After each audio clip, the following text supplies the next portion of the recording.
Catherine Emmerich, Les mystères de l'Ancienne Alliance, Vision. 1. Table des matières. Avant-propos. Note préliminaire. Note sur le dépôt sacré. 1. La chute des anges. 2. La création de la terre. 3. Adam et Ève. 4. L'arbre de la vie et l'arbre de la connaissance. Avant-propos. Note PRELIMINAIRE. Extrait. La très grande richesse des visions d'Anne-Catherine Emmerich nous incite à mettre en tête de ce livre des pages que le lecteur parcourra volontiers avant la lecture du volume, quitte à y revenir avec plus d'attention une fois sa lecture terminée. Étonnante révélation que les visions d'Anne-Catherine Emmerich sur les mystères de l'Ancienne Alliance. Encore toute petite fille, la célèbre stigmatisée westphalienne fut favorisée de la contemplation sous forme d'images, comme elle le précise elle-même expressément. De nombreuses scènes qui lui montraient la laborieuse préparation par Dieu d'un peuple élu avec lequel il voulait faire alliance, pour susciter en son sein une Vierge immaculée qui donnerait naissance au Christ Rédempteur. Toutes les visions d'Anne-Catherine Emmerich s'ordonnent autour d'un thème unique vers lequel elles convergent, le mystère du salut, accompli dans le Christ Rédempteur. Déjà dans la toute première vision, création des anges et chute des esprits rebelles, le thème du salut se trouve évoqué. Et, à la suite de la voyante, nous découvrons avec étonnement la création de l'univers et du premier couple, les merveilles du paradis, l'histoire du péché originel, celle du déluge et de la construction de la tour de Babel. Nous compatissons aux épreuves de Job et assistons au malheur de Jacob. Nous suivons Abraham durant terre promise, et Joseph jusqu'en Égypte au récit biblique. Les visions d'Anne-Catherine ajoutent une foule de détails pittoresques, d'une rare précision, souvent d'ordre visuel. En effet, tout ceci, Anne-Catherine l'a vu. Il ne s'agit point de méditation ni d'élévation spirituelle, ni de réflexion ou de lumière purement abstraite, mais de vision. Regardant et contemplant des scènes hautes en couleurs et souvent mouvementées, la petite voyante avait l'impression de regarder son « livre d'images », comme elle le dit si bien. Au-delà de la trame biblique, Anne-Catherine Emmerich a pu voir plusieurs scènes de l'Antiquité orientale, ainsi la vie de Djemshid Edom, descendant de Noé, chef de tribu et fondateur d'une religion, le brahmanisme, ainsi les épisodes de la vie de la légendaire Sémiramis, reine de Babylone, et de sa mère Derketo. Ainsi les pérégrinations et l'œuvre du roi de Salem, le mystérieux Melchisédek, à peine évoqué dans l'Écriture. Aucune des visions d'Anne-Catherine Emmerich n'est en contradiction avec la Bible.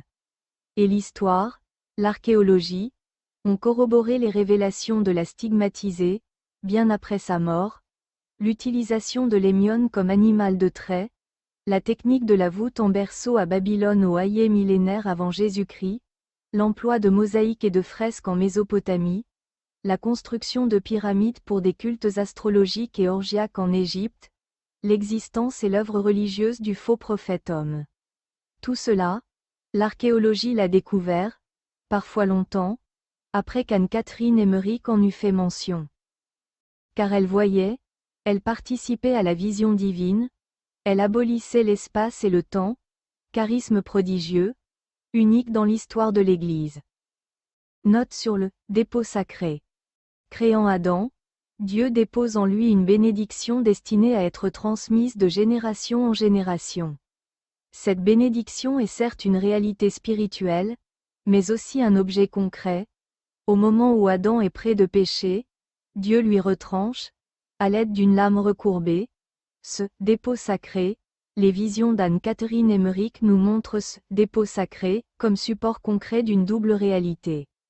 Ce dépôt sacré est donné à Adam, puis à Abraham sous la forme d'une petite nuée. Il provoque chez les patriarches un renflement du côté droit, il se transmet d'aîné en aîné. Il a la forme d'un haricot avec un germe. Il est retrouvé par Moïse dans le sarcophage de Joseph, et placé, enveloppé d'un linge, dans l'arche d'alliance. Lors des vicissitudes d'Israël, ce dépôt sacré retiré de l'arche est confié au prophète, puis transmis à Joachim, père de la très sainte Vierge Marie, et c'est en Marie que, sous l'action de l'Esprit Saint, il se réalise en Jésus-Christ, Fils de Dieu, qui effectue le salut de toute l'humanité par la rédemption. Appelé parfois « germe », le dépôt sacré est le signe concret de l'alliance de Dieu avec l'humanité, et il est le gage de la rédemption par le Christ. Ce dépôt sacré est le support d'une réalité spirituelle, la bénédiction de Dieu, accordée à Adam, puis à Abraham et à ses descendants, fut momentanément retirée à Jacob, père des 12 tribus d'Israël, et remise à travers Joseph à tout le peuple élu. L'alliance divine n'est plus personnelle, mais proposée à tout le peuple. C'est pourquoi le dépôt sacré, gage concret de cette alliance, sera placé dans l'arche d'alliance. Il se conservera au milieu du peuple jusqu'au moment où, la très sainte Vierge Marie, ayant été prédestinée par Dieu à devenir la nouvelle arche d'alliance, elle recevra en elle ce mystérieux dépôt sacré qui en fera l'Immaculée Conception et la préparera à être la mère du Verbe incarné, la mère du Saint des Saints. À la réalité spirituelle, bénédiction et alliance, se greffe toute une signification mystique du dépôt sacré. Il est le présage et la préfiguration de l'Eucharistie et les visions d'Anne-Catherine Emmerich ramènent constamment le dépôt sacré et l'alliance à l'Eucharistie. Dans l'Ancienne Alliance, Dieu restait présent dans son peuple grâce à ce dépôt sacré, gage d'alliance et de bénédiction. Dans l'Alliance Nouvelle, Jésus-Christ est l'Emmanuel, Dieu parmi nous, constamment présent au milieu de son Église, le Nouvel Israël, par l'Eucharistie. Tout le rituel, tous les symboles qui entourent la remise ou la passation du dépôt sacré rappellent l'Eucharistie, la consécration des patriarches, le calice remis par Melchisedech à Abraham, les nappes ou linges blancs et rouges, qui se retrouvent à la scène, les pains et le vin ou la liqueur comparable à du sang. On ne peut lire et comprendre les visions d'Anne-Catherine Emmerich qu'en fonction de l'Eucharistie, à la lumière de l'Eucharistie, sacrement des sacrements, déjà préfiguré dans ce dépôt sacré confié au peuple élu, donné définitivement par le Christ, qui accomplit et achève l'alliance de Dieu avec les hommes, dans l'Eucharistie et au sein de l'Église, Nouvel Israël, dépositaire du Christ lui-même, qui s'est fait le gage et la réalisation de l'alliance de Dieu avec les hommes. J.J. Boufflet. Introduction. Anne-Catherine relatait ainsi les visions de sa prime jeunesse. Lorsque, vers l'âge de 5 ou 6 ans, je méditais le premier article de la profession de foi catholique, je crois en Dieu le Père, Créateur tout-puissant du ciel et de la terre. Toutes sortes d'images se rapportant à la création du ciel et de la terre se présentaient à mon âme. Je voyais la chute des anges, la création de la terre et du paradis, Adam et Ève, et le péché originel. Je croyais tout simplement que chacun voyait cela, comme les autres choses qui nous entourent, si bien que j'en parlais à mes parents, à mes frères et sœurs, à mes compagnons de jeu, je racontais tout cela naïvement, jusqu'au moment où je remarquai que l'on se moquait de moi, me demandant si j'avais un livre dans lequel tout cela était écrit. Aussi commençai-je peu à peu à taire ces choses, pensant qu'il était inopportun de parler de tels sujets. Je ne me fis toutefois aucun souci particulier quant à cela. J'ai continué d'avoir ces visions, aussi bien la nuit qu'en plein jour, au champ, à la maison, quand je marchais, quand je travaillais, parmi toutes sortes d'occupations. Une fois, à l'école, je racontais la résurrection d'une façon toute différente de celle qui nous avait été enseignée, mais sans aucune malice. J'en parlais avec d'autant plus d'assurance que je croyais naïvement ces détails connus de tout un chacun aussi bien que de moi. Je n'avais nullement l'idée que cela pût être quelque chose qui m'était particulier. Alors les autres enfants, stupéfaits, se moquèrent de moi et se plaignirent de moi au maître d'école, qui me défendit sévèrement de me livrer à de telles rêveries. Mais je continuais d'avoir ces visions, et me tue. J'étais comme une enfant qui regarde des images et les commente en son fort intérieur, sans trop chercher à savoir ce que ceci ou cela signifie.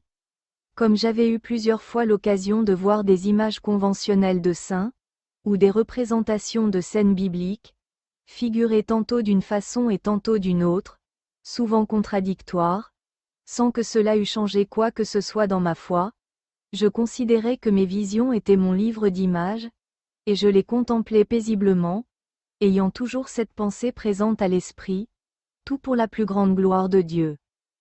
Dans les choses spirituelles, je n'ai jamais rien cru d'autre que ce que le Seigneur Dieu a révélé et qu'il propose à notre foi dans la Sainte Église catholique, fût-ce expressément écrit ou non. Jamais je n'ai cru selon le même degré de foi ce que je voyais dans mes visions. Je les considérais sur le même plan que ces crèches de Noël, toutes différentes les unes des autres, devant lesquelles j'allais çà et là me recueillir sans que la différence de l'une à l'autre ne me trouble, et dans chacune d'entre elles. C'est toujours le seul même enfant Jésus que je prie. Il en était de même pour tous ces tableaux de la création du ciel et de la terre, et de l'homme. C'est le Seigneur Dieu, le Créateur tout-puissant du ciel et de la terre, que je priais à partir de ces différentes visions. La création. 1. La chute des anges. Je vis d'abord apparaître devant moi un espace de lumière infinie, et, très haut dans cet espace, comme un globe lumineux semblable à un soleil, je sentis que dans ce globe se trouvait l'unité des trois divines personnes. En mon fort intérieur, je nommai ceci le consentement divin, et j'en vis procéder comme une opération. Alors furent appelés à l'existence les cœurs d'esprit, infiniment éclatants, et puissants, et beaux, qui apparaissaient sous le globe lumineux comme des anneaux, des cercles concentriques brillants. Ce monde de lumière se tenait au-dessous du soleil supérieur comme un autre soleil. D'abord, ces cœurs évoluèrent tous, comme animés par l'amour issu du divin soleil soudain. Je vis une partie de tous les cœurs se fixer en eux-mêmes, abîmés en leur propre beauté. Ces esprits ressentaient un plaisir propre, ils voyaient toute beauté en eux-mêmes, ils se tournaient sur eux-mêmes, se complaisaient en eux-mêmes. Au commencement, tous les esprits étaient tirés d'eux-mêmes par un mouvement supérieur à eux. Maintenant, une partie d'entre eux se fixait en eux-mêmes, immobiles. Et au même moment, je vis tous ces esprits précipités vers l'abîme et s'obscurcissant, tandis que les autres esprits s'écartaient d'eux et évoluaient de façon à combler leur rang, qui était plus petit.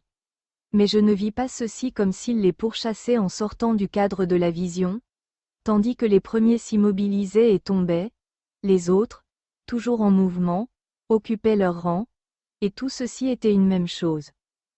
Lorsque ces esprits furent précipités vers l'abîme, je vis apparaître, en bas, un disque de ténèbres qui me sembla devoir constituer leur séjour, et je compris que leur chute était irrémissible. Mais l'espace qu'ils occupaient à présent en bas était bien plus restreint que celui qu'ils avaient eu en partage en haut, si bien qu'ils m'apparaissaient étroitement serrés les uns contre les autres. Depuis que, petit enfant, j'avais vu cette chute des esprits, j'étais effrayé jour et nuit par leur action, et je me disais qu'ils devaient faire beaucoup de mal à la terre. Ils sont toujours autour d'elle. Il est heureux qu'ils n'aient pas de corps, sinon ils obscurciraient le soleil et on les verrait planer devant lui comme des nuées. Ce serait épouvantable. Aussitôt après la chute, je vis les esprits des cercles lumineux s'humilier devant le globe de la divinité et demander avec soumission que ce qui était tombé fût de nouveau rétabli. Alors je vis un mouvement et une opération dans le globe de la lumière divine, qui était resté jusque-là immobile et qui avait, à ce que je compris, attendu cette requête. Après cette démarche des cœurs angéliques, je compris intérieurement qu'ils devaient désormais rester préservés de toute chute. J'eus cependant connaissance de ceci, qui est la déclaration de Dieu et son jugement éternel. Tant que les cœurs déchus ne seront pas rétablis quant au nombre, il y aura un combat. Et je vis cette durée infiniment longue pour mon âme, comme impossible. Ce combat aura lieu cependant sur la terre, car il ne peut plus y avoir de lutte en haut, décréta Dieu. Après cette transformation intérieure, je n'ai plus été capable d'avoir la moindre pitié pour le diable, car je l'ai vu se précipiter avec violence dans l'abîme, dans le libre exercice de sa volonté mauvaise, et je n'ai plus été aussi fâché contre Adam. J'ai toujours pensé qu'il avait été prédestiné. 2. La création de la terre. Juste après la requête des anges restés fidèles et après le mouvement dans la divinité, je vis apparaître une sphère sombre à côté du disque de ténèbres qui avait pris naissance en bas. Cette sphère était à la droite du disque, à une faible distance. Alors je posai mon regard plus attentivement sur cette sphère sombre à droite du disque de ténèbres, et j'y vis un mouvement, comme si elle devenait de plus en plus grosse. Je vis des points lumineux jaillir de la masse, la recouvrir comme de ruban clair et déborder çà et là en larges taches claires et en même temps, je vis le profil de la terre qui surgissait de l'eau et s'en séparait. Puis je vis un mouvement dans les endroits découverts, comme si quelque chose y prenait vie. Et je vis de la végétation croître sur la terre ferme, et un fourmillement de vie parmi les plantes. Déjà dès mon enfance, je pensais que les plantes étaient animées. Jusque-là, tout avait été gris, puis tout devint clair, et je vis comme un lever de soleil. C'était comme le petit matin sur la terre, lorsque tout sort du sommeil. Tout le reste de la vision disparut alors. Le ciel était bleu, le soleil y commençait sa course, je vis seulement une partie de la terre éclairée et illuminée par le soleil, spectacle si beau et si ravissant que je pensais que ce fût le paradis. Et je voyais tout ceci, toutes ces transformations sur la sphère sombre, comme un jaillissement du globe tout-puissant de la divinité lorsque le soleil monta, tout fut comme au matin, au réveil. Mais là, c'était le premier matin, et pourtant aucune créature ne le savait, elles étaient là comme si elles avaient toujours été là, elles étaient dans l'innocence. Tandis que le soleil montait, je voyais les arbres et les plantes devenus plus grands et croissant toujours plus. L'eau était plus limpide et plus sainte, toutes les couleurs étaient plus pures et plus vives, tout était indiciblement agréable, il n'y avait pas non plus trace de ce que les créatures sont maintenant. Toutes les plantes, toutes les fleurs, tous les arbres avaient d'autres formes. Maintenant tout paraît aride et rabougri en comparaison, maintenant tout est comme dégénéré. Souvent, lorsque je comparais les plantes ou les fruits de notre jardin à ceux du sud, qui sont tout différents, plus grands, nobles, plus savoureux, comme par exemple les abricots, je pensais, ce que sont nos fruits par rapport aux fruits tropicaux, les fruits tropicaux le sont, et encore de bien plus loin, par rapport aux fruits du paradis. J'y ai vu des roses, blanches et rouges, et je pensais qu'elles signifiaient les souffrances du Christ et la rédemption. J'ai vu des palmiers aussi, et de grands arbres au large feuillage, qui donnaient une ombre très étendue, comme un toit. Dès que je vis le soleil, tout était petit sur la terre, puis tout grandit et devint finalement immense. Les arbres ne poussaient pas serrés les uns contre les autres. Je vis seulement une plante de chaque espèce, pour les grandes du moins, comme lorsqu'on expose seulement un spécimen dans les parterres du reste, tout était verdoyant et d'une pureté, d'une intégrité et d'une perfection que ne rappellent en rien les aménagements et les nettoyages effectués par les hommes. Je pensais encore combien tout était beau, tant que l'homme n'était pas là. Il n'y a pas de péché, pas de destruction, pas de déchirement.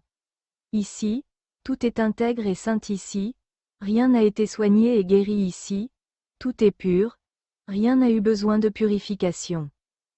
L'étendue que je voyais était douce et vallonnée, et toute recouverte de végétation, mais au milieu il y avait une source, d'où s'écoulaient de tous côtés des ruisseaux, qui se jetaient parfois les uns dans les autres. Je vis d'abord du mouvement dans ces eaux, et remarquai des animaux vivants, puis ensuite je vis les animaux çà et là, parmi les buissons et les fourrés, comme sortant du sommeil et regardant çà et là autour d'eux. Ils n'étaient pas craintifs, et tout différents de ce qu'ils sont maintenant par rapport aux animaux actuels, ils étaient aussi parfaits que des hommes. Ils étaient purs, nobles, rapides, attachants et doux. Il est impossible de l'expliquer. La plupart de ces animaux m'étaient inconnus. Je n'en vis vraiment aucun comme maintenant. J'ai vu l'éléphant, le cerf, le chameau, et particulièrement le rhinocéros, que j'ai vu aussi dans l'arche, où il était remarquablement attachant et doux. Il était plus trapu qu'un cheval et avait une tête ronde. Je n'ai pas vu de singe, pas d'insectes, ni aucune de ces misérables bêtes hideuses. J'ai toujours pensé que c'était là des punitions du péché. J'ai vu de nombreux oiseaux, et j'entendais leurs chants merveilleux, comme au matin, mais je n'ai entendu aucun rugissement, je n'ai vu aucun oiseau de proie. Le paradis existe toujours, mais il est absolument impossible aux hommes d'y accéder. Je l'ai vu, qui subsiste toujours dans toute sa splendeur, très haut, séparé en biais de la terre, comme le disque de ténèbres des anges déchus fut détaché du ciel. 3 Adam et Ève. J'ai vu qu'Adam fut créé, non pas au paradis, mais à l'emplacement où devait par la suite s'élever Jérusalem. Je l'ai vu sortir, éclatant et blanc, d'une colline de terre jaune, comme d'un moule. Le soleil brillait, et je pensais, car j'étais alors une enfant, que le jour avait fait sortir Adam de la colline. Il était comme né de la terre, qui était vierge, Dieu l'a bénie et elle devint sa mère. Il ne sortit pas soudain de la terre, il y eut un instant jusqu'au moment où il parut. Il était dans la colline, allongé sur le côté gauche, le bras replié sur la tête, et une légère nuée le recouvrait comme d'une gaze. Je vis une forme dans son côté droit et compris que c'était Ève, qui fut tirée de lui par Dieu, au paradis. Dieu l'appela, et ce fut comme si la colline s'ouvrait, et Adam en sortit peu à peu. Là, il n'y avait pas d'arbres, simplement des petites fleurs. J'avais vu également les animaux sortir chacun de la terre, un par espèce, et les femelles s'en détacher. J'ai vu Adam emporté au loin, dans un jardin situé très haut, le paradis. Dieu conduisit les animaux devant Adam, au paradis, et Adam leur donna un nom et ils le suivirent et ils jouaient autour de lui. Tout lui était soumis avant le péché. Ève n'avait pas encore été tirée de lui. Tous les animaux auxquels il avait donné un nom le suivirent plus tard sur la terre. Je vis Adam dans le paradis, non loin de la source au milieu du jardin. Il semblait sortir du sommeil. Parmi les fleurs et les plantes il était auréolé d'une lueur blanche, mais son corps était plus proche de la chair que de l'esprit. Il ne s'étonnait de rien, ni de soi-même, et se promenait parmi les arbres et les animaux, comme s'il était habitué à tout, comme quelqu'un qui inspecte ses champs. Je vis Adam près d'une colline, allongé près de l'eau sous un arbre, le bras gauche replié sous la joue. Dieu fit tomber le sommeil sur lui et, souriant très doucement, Adam fut ravi en extase. Alors Dieu tira Ève du côté droit d'Adam, à l'endroit où Jésus fut plus tard percé par la lance. Je vis Ève fine et petite, elle devint rapidement plus grande, jusqu'à atteindre sa taille définitive et être parfaitement belle. Sans le péché originel, tous les hommes seraient ainsi nés au cours d'un doux sommeil. La colline se fendit en deux et je vis apparaître, du côté d'Adam, un roc comme composé de cristaux de pierres précieuses, et du côté d'Ève une vallée toute blanche, comme recouverte de petits fruits blancs et fins comme du froment. Lorsqu'Ève eut été formée, je vis que Dieu donnait ou plutôt répandait, quelque chose sur Adam. C'était comme si, du front, de la bouche, de la poitrine et des mains de Dieu, qui apparaissaient sous figure humaine, s'écoulaient des flots de lumière qui se réunissaient en un globe éclatant. Ce globe entra dans le côté droit d'Adam, d'où Ève avait été tirée. Adam seul reçut ceci, c'était le germe de la bénédiction de Dieu. Dans cette bénédiction était une trinité. La bénédiction qu'Abraham reçut de l'ange était identique, apparaissant sous la même forme, mais pas aussi lumineuse. Ève se tenait radieuse devant Adam, et Adam lui tendit la main. Ils étaient comme deux enfants, indiciblement beaux et nobles. Ils étaient tout brillants, revêtus de rayons comme d'une gaze. Je voyais un large flot de lumière sortir de la bouche d'Adam, et sur son front comme une auréole de majesté. Autour de sa bouche, un soleil de rayons, qu'il n'y avait pas chez Ève.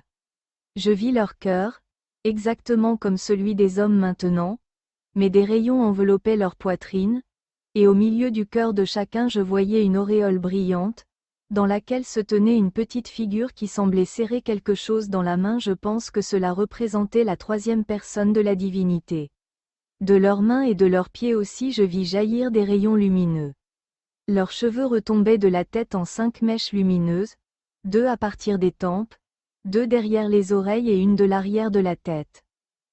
J'ai toujours eu le sentiment que les portes du corps humain avaient été ouvertes par les plaies de Jésus, qu'elles avaient été refermées par le péché originel et que Longin avait ouvert aux côtés de Jésus la porte de la nouvelle naissance à la vie éternelle. J'ai vu les mèches lumineuses, rayons sur la tête d'Adam, comme sa plénitude, son auréole, l'achèvement des autres rayonnements, et cette auréole retrouve sa place sur les âmes et les corps glorieux. Nos cheveux sont cette gloire déchue, éteinte, obscurcie, et la comparaison entre notre chair actuelle et celle d'Adam avant la chute est du même ordre que celle de nos cheveux avec les rayons qui couronnaient Adam. Adam tendit la main à Ève, ils quittèrent le lieu de la création d'Ève pour se promener dans le paradis, contemplant tout avec bonheur.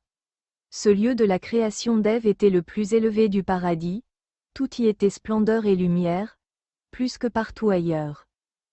4. L'arbre de la vie et l'arbre de la connaissance. Au milieu du jardin lumineux, je vis une étendue d'eau avec une île qui était reliée à la berge par un isthme. Cette île et l'isthme étaient plantés d'arbres très beaux, mais au milieu de l'île se dressait un arbre magnifique, qui dominait tous les autres et en même temps les protégeait. Ses racines constituaient le sol de l'île. Il recouvrait toute l'île et se dressait de toute sa hauteur et largeur jusqu'à une cime très fine. Ses branches s'étendaient très droit, portant des rameaux qui s'élançaient vers le ciel comme autant de petits arbres comparables. Les feuilles étaient fines, les fruits jaunes étaient protégés par une cosse de feuilles, comme les roses qui s'ouvrent à peine. L'arbre avait quelque chose de semblable au cèdre. Je ne me souviens pas avoir vu Adam ou Ève ou des animaux sur l'île près de l'arbre. Sinon de très beaux oiseaux blancs, majestueux, que j'entendais chanter dans les branches. Cet arbre était l'arbre de la vie. Juste devant l'isthme qui menait à l'île se dressait l'arbre de la connaissance. Le tronc en était écailleux comme celui des palmiers, les feuilles poussaient directement sur le tronc. Très grande et large, ayant un peu la forme de semelles de chaussures, cachées au creux des feuilles. Les fruits pendaient par grappes de 5, un en avant et les 4 autres groupés autour de la tige du premier.